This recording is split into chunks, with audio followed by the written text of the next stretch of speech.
As contribuições do Paul McCartney para o pop estão em duas áreas. Primeiro, como modo de produção, né, da canção, e segundo, na própria produção musical em si, na forma de composição, estruturação, harmonização da música.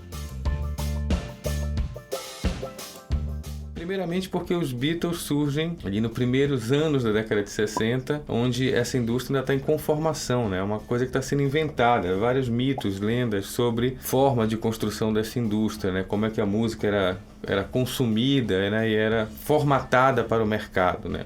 Então a história dos Beatles coincide com a história da EMI, que é um dos principais mainstreams, né? Indústrias mainstream da música, e com a história da própria música, né, pop. Então coincide também com a internacionalização do rock, né? O rock talvez seja uma linguagem também central na indústria musical, porque ele parte de uma apropriação cultural, né, da música negro-americana do sul dos Estados Unidos, do blues e do jazz, que através da penetração nos outros recantos dos Estados Unidos, né, e da aceleração do tempo, né, do pulso dessas músicas, elas são transformadas no rock. Chegam, né, na Europa, na Inglaterra, e sofrem uma mistura, né, uma hibridização com os gêneros populares também da juventude britânica. Então a contribuição que pessoalmente Paul McCartney vai trazer, que é interessante separar, é na forma de elaboração desse cancioneiro, né? Primeiramente, a indústria do disco deriva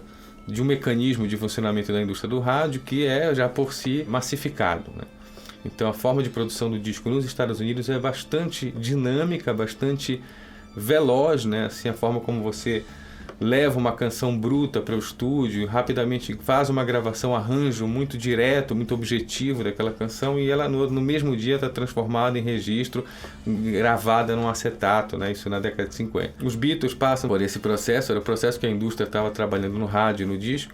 O primeiro álbum dos Beatles é produzido em 10 horas, né? Das 10 da manhã às 10 da noite, com intervalo de chá, de almoço, ali eles produziram num dia útil, né? Todas as faixas do primeiro LP, em 1963. Se a gente comparar com o icônico álbum Sgt. Pepper Lonely Hearts Club Band, que é de 67, que foi produzido em 9 meses, né, a gente vê que há uma diferença na forma de composição do produto musical, né? Então acho que essa é uma contribuição que cabe bastante, não só ao Paul McCartney, logicamente, mas cabe bastante a essa geração, né?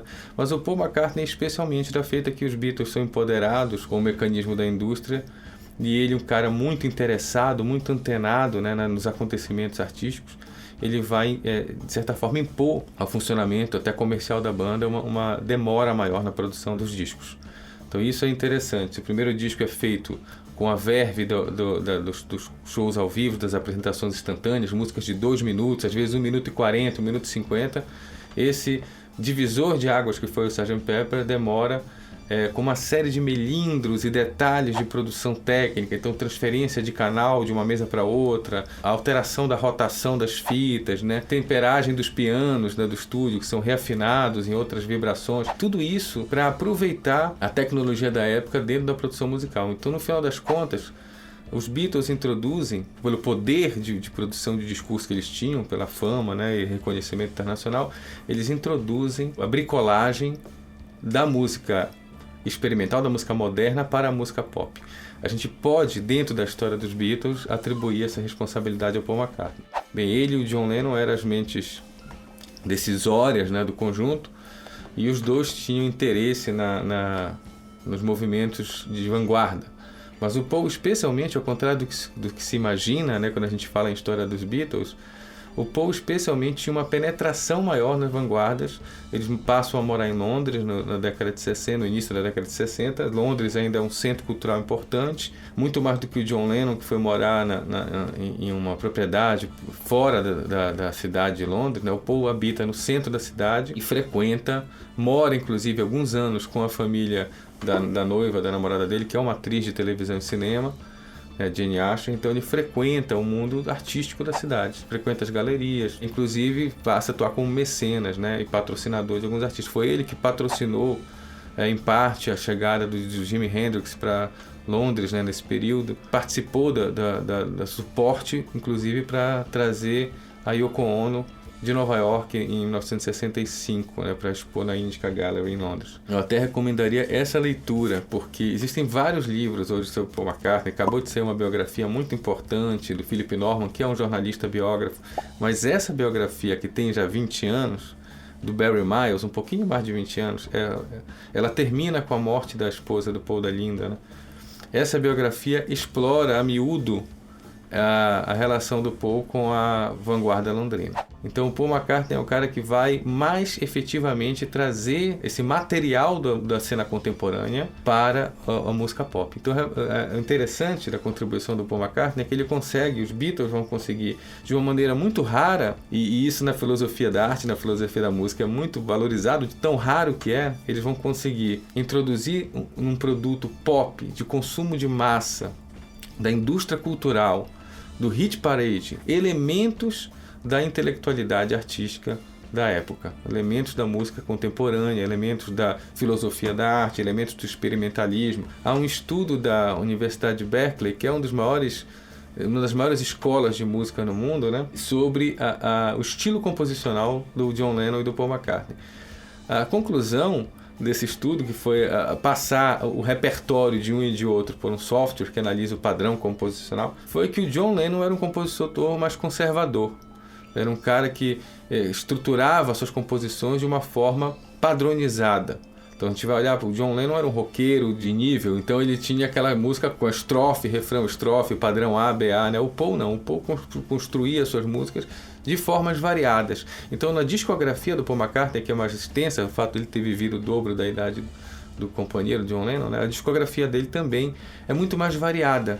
A gente vai encontrar a fase da música moderna, do experimentalismo, a fase do interesse pela música oriental e a fase da música pop, dos sintetizadores, dos teclados dos anos 80, né? Das baterias eletrônicas. Então ele passa por várias fases, trabalhando com produtores sempre do mainstream, sempre ligados às bandas mais recentes no cenário da indústria musical. Então é um cara que foi muito mais heterogêneo na sua forma de construir. Mas o que é típico do Paul McCartney é essa construção em camadas da música. Antes dos Beatles, a gente pode dizer que a forma de registro de uma música para o mercado musical vem dos pequenos estúdios de 2 canais nos Estados Unidos, que é basicamente o registro ao vivo. E os Beatles, ainda em 2 canais, começam a experimentar as possibilidades do estúdio de gravação. Então, Sgt. Pepper's, esse álbum de 1967, é gravado em 4 canais, transformados em 8, né, porque eles reutilizavam canal, passa a ser um álbum, um repertório, né, feito exclusivamente para o disco, né, um repertório musical que não é possível ser executado mais ao vivo, porque a forma como ele foi construído inclui a manipulação tecnológica da música. Olha só que coisa louca. Então, isso está dentro de uma perspectiva da filosofia da música, que é dos filósofos do início do século XX, né, que é a discussão sobre a aura em torno da arte, né? Que no futuro, esse espírito único, né, da arte ele seria substituído pela técnica. O lado bom dessa perda da aura seria a gama de possibilidades que a técnica ia trazer para as formas de composição artística. Os Beatles entram exatamente nesse tipo de leitura.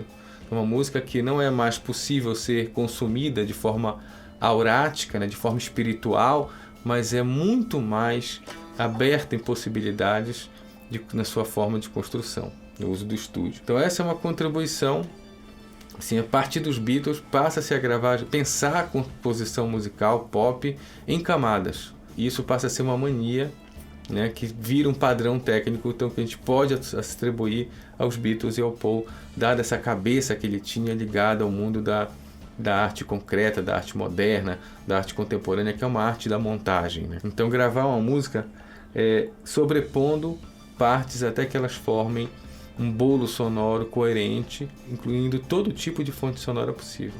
Fitas magnéticas, sons gravados da rua, discursos. Uma das músicas mais inabituais dos Beatles, né? Inclusive é uma faixa que muitos ouvintes costumam pular quando a gente ouvia a música na ordem dos discos, era a música que encerra o álbum branco de 1968, que é uma música enorme só de colagens sonoras. Sempre foi atribuída e está registrada como Lennon e McCartney, sim, mas atribuída à criatividade do John Lennon, sim, mas hoje a gente sabe que o Paul era o cara que trazia para a banda a proposta da colagem, né, da música em camadas. Então essa é uma contribuição importante. A outra contribuição que é legal a gente destacar é na introdução de uma nova função para o contrabaixo na música pop. Não que isso caiba totalmente aos Beatles, porque a gente vai ter grandes contrabaixistas na história da música pop, já mesmo naquela época, mas o rock forma o seu combo nos Estados Unidos com o contrabaixo, né, um instrumento harmônico, geralmente o violão, a guitarra, né, o piano e as percussões no kit de bateria. E também, eventualmente, sopros e tal, metais, né? Mas o contrabaixo de rock era um contrabaixo que acompanhava a fluência harmônica da música e acabou se tornando um vício. Hoje em dia, é até uma discussão no mundo dos direitos autorais. Certos padrões do rock americano são tão repetidos em diversas gravações que não é possível determinar quem foi o autor. Então o padrão dos riffs de guitarra, né, em terças e quintas, e o contrabaixo de rock, que é um contrabaixo padronizado também, que as pessoas tocam assim.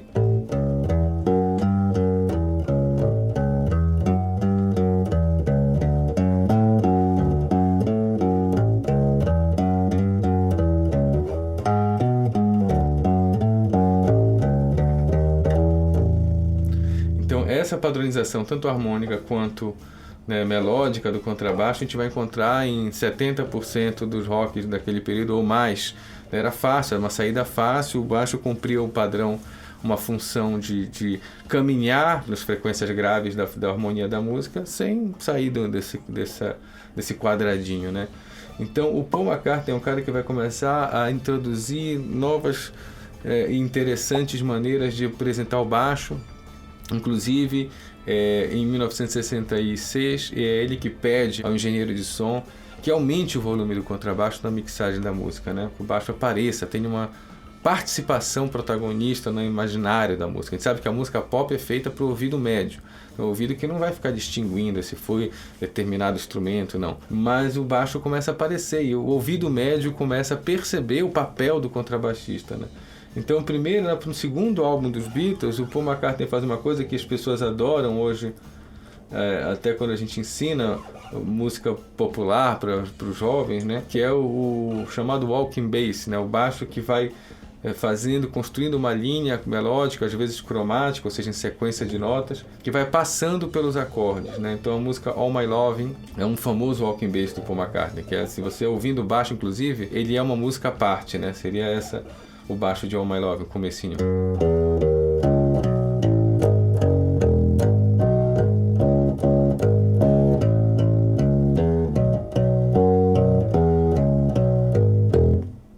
Então é uma música à parte da música, né? Uma outra melodia criada em paralelo à melodia principal da música. Close your eyes and I'll kiss you tomorrow, miss you. O baixo vai.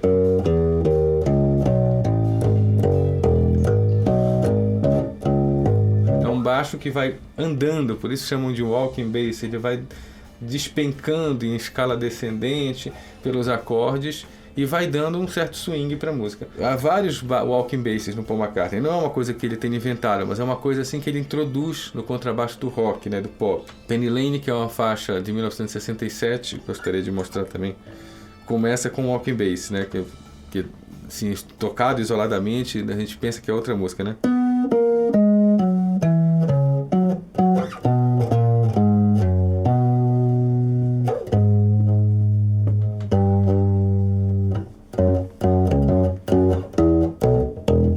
Penny Lane, there is a barber showing photographs.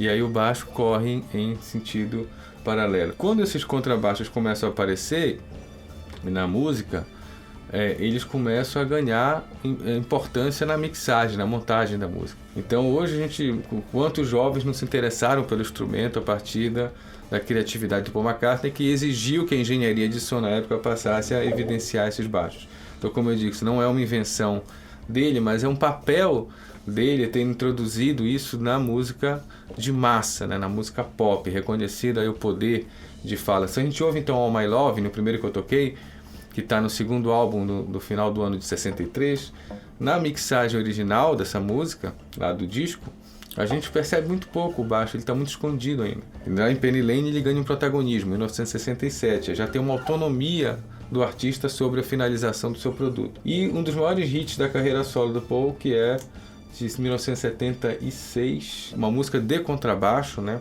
que é a Silly Love Songs, que foi um dos últimos grandes sucessos internacionais do Paul, que é o baixo já assume o papel mesmo de lembrança da música. A gente em música a gente costuma discutir a importância de uma melodia é produzir o reconhecimento da música. Uma boa frase musical, geralmente alguns teóricos da música costumam defender que uma boa frase musical é aquela frase construída de 3 até 7 notas que já carrega toda a identidade sonora da música. Sabe? Então de eu ouvir 4, 5, 7 notas e dizer essa música é tal música de tal ano, de tal artista. Isso seria a potência de uma boa frase, que não precisa ser uma frase muito elaborada, basta ser uma frase memorável. É isso que busca um bom melodista. Então aqui nessa música o baixo é a frase memorável, né? A linha de baixo do Silly Love Songs, que é essa.